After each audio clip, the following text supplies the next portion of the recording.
महाराष्ट्रातील सर्व शेतकरी बंधू भगिनींना व मान्यवरांना माझा नमस्कार.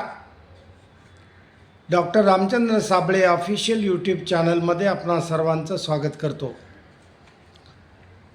आपणा सर्वांना उद्यापासून सुरू होणारं 2026 हे नवीन वर्ष सुखात समृद्धीचं आणि भरभराटीचं जावो अशी मी परमेश्वरचरणी प्रार्थना करतो. आता आपण हवामान अंदाजाबद्दल बोलूयात. भारत हवामानशास्त्र विभाग व कृषी हवामानशास्त्र विभाग या दोन्ही विभागांनी हवामानविषयक आगामी आकडेवारीचा अंदाज वर्तवला आहे. त्यानुसार महाराष्ट्रावर आज बुधवार दिनांक 31 डिसेंबर 2025 ते शुक्रवार दिनांक 2 जानेवारी 2026 या 3 दिवसात 1012 हेक्टोपास्कल इतका कमी हवेचा दाब राहील. याचाच अर्थ असा की कमाल व किमान तापमानात थोडी वाढ होऊन थंडीची तीव्रता थोडी कमी होईल. तसेच शनिवार दिनांक 3 जानेवारी 2026 रोजी महाराष्ट्रावरील हवेचे दाब वाढतील व ते 1014 हेक्टोपास्कल इतके होतील. त्याचा अर्थ असा की किमान व कमाल तापमानात घट होईल आणि थंडीचे प्रमाण शनिवारी थोडं वाढेल. वाऱ्याचा ताशी वेग साधारणच राहील. हवामान थंड व कोरडे राहील. सूर्यप्रकाश कालावधी यापुढे वाढत जाईल. हिंदी महासागर, अरबी समुद्र, बंगालचा उपसागर याच्या पाण्याच्या पृष्ठभागाचे तापमान आता सध्याला 28 अंश ते 29 अंश सेल्सिअस इतकं सामान्य आहे. त्यामुळे मोठे हवामान बदल जाणवणार नाहीत व हवामान स्थिर राहील. प्रशांत महासागराचे पाण्याचे पृष्ठभागाचे तापमान पेरूजवळ 17 अंश सेल्सिअस आणि इक्वेडॉरजवळ 25 अंश सेल्सिअसपर्यंत वाढलेला आहे. त्यामुळं लानिनाचा परिणाम किंवा प्रभाव यापुढं जाणवणार नाही. हवामान स्थिती स्थिर राहील. आता आपण कृषी सल्ल्याबद्दल थोडक्यात माहिती घेऊया. उन्हाळी भुईमूग, तीळ, सुरू ऊसाची लागवड यासाठी जमिनीची पूर्वमशागत करावी आणि 15 जानेवारी दरम्यान लागवडीचं नियोजन किंवा पेरणीचं नियोजन करावं. गहू, हरभरा, रब्बी, ज्वारी पिकांना वाढीच्या अवस्थेनुसार पाणी द्यावं. फुलांची काढणी परिपक्व झाली असल्यास करावी आणि बाजारात विक्रीसाठी फुलं पाठवावीत. फुलं शेतीच्या शेतकऱ्यांसाठी हा सल्ला आहे. आता शेतकरी प्रश्नांची उत्तरं आपण थोडक्यात घेऊया. हरभरा पिकास पाणी नियोजन कसे करावे? आता त्यास फुले येऊ लागली आहेत असं मला एका शेतकरी बांधवांनी कळवलं आहे.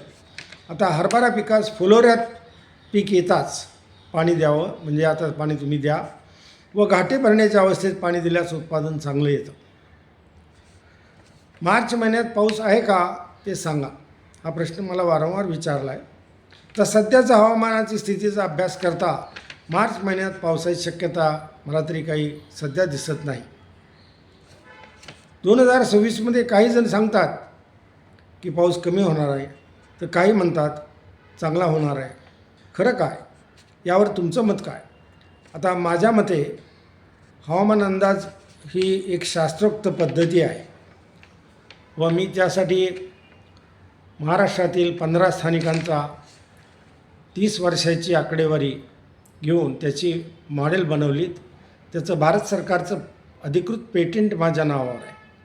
त्यानुसार मी गेले 2003 सालापासून आज तगायत हवामान अंदाज लांब पल्ल्याचे देतो आणि ते 90 ते 95% बरोबर येतात. लांब पल्ल्याचे म्हणजे जून ते सप्टेंबर या कालावधीत. आणि तेही विदर्भ, मराठवाडा, उत्तर महाराष्ट्र, पश्चिम महाराष्ट्र, कोकण या सर्व भागासाठी 15 स्थानिकं जे निवडलेली आहेत की ज्याचा मला 30 वर्षाचा डेटा मिळाला आणि त्याच्यावरून मी त्याचं मॉडेल्स बनवली, त्याचं पेटंट बनवलं आणि त्यानुसार हे अंदाज मी देतो. आता हे काम मी खरं सेवाभावी करतो, कारण प्रेस कॉन्फरन्सपासून सगळा खर्च मीच करतो, पण हे शेतकऱ्यांसाठी मी करतो. तसंच यावर्षी पण करेन, पण मला त्याचा 20 ते 21 मेपर्यंतचा डेटा सर्व ठिकाणावरून मागवावा लागतो. तो मिळतो मला आणि तो मिळाल्यानंतर मग मला हे काम करता येतं. आता 2026मध्ये काही सांगता येईल का ते मी आत्ता उत्तर तुम्हाला सांगितलेलंच आहे.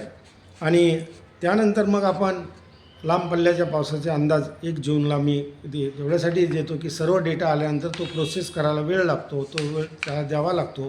त्यानंतर मग त्याचं एक परिपत्रक बनवावं लागतं, नंतर प्रेस कॉन्फरन्ससाठी बुकिंग करावं लागतं. हे बरीच कामं त्याच्यात असतात. त्यानुसार मी दरवर्षी करत आहे. तसं यावर्षी पण करेन, तुम्हाला करेक्ट अंदाज मिळेल, चिंता करू नका. आता शेतकऱ्यांचे काही अभिप्राय माझ्याकडे आलेत. रुपेश पावले कळवतात की माझे अंदाज व कृषी सल्ल्यानुसार ते शेती करतात आणि त्यांना त्याचा फार फायदा झालेला आहे. मल्लक्काप्पा निंबाळे कळवतात की माझे अंदाज माहिती बरोबर असते. स्वप्नील पाटील कळवतात की मी चांगली माहिती देतो व योग्य मार्गदर्शन करतो, त्याचा शेतकऱ्यांना फायदा होतो. बाळासाहेब पाटील कळवतात की माझ्या माहितीचा शेतकऱ्यांना फायदा होतो. अशा प्रकारे हे अभिप्राय आहेत. याशिवाय बाळासाहेब खर्डे कळवतात की माझे व्हिडिओ शेतकऱ्यांना चांगले मार्गदर्शक ठरत आहेत. त्याबरोबरच श्री गणेश सरडे, मुकुंद टेकाळे, गायक डांगे, लक्ष्मण नागरे, भिकाजी दंडाळे, शिवराज हलोली, विठ्ठल सावंत, बबन आव्हाड, तुकाराम मेहत्रे, सोनल कुंजीर, प्रशांत यदगिरे, बाजीराव गायकवाड, उमेश कदम, त्याचबरोबर जगताप, या सर्वांनी मला, सुरेश जगताप यांनी मला सर्वांनी धन्यवाद दिलेत. त्यांनी चांगले अंदाज मी देतो आहे, ही माहिती शेतकऱ्यांना उपयुक्त आहे, अशीच देत राहा असं मला कळवलं आहे. त्यांना मी धन्यवाद देतो.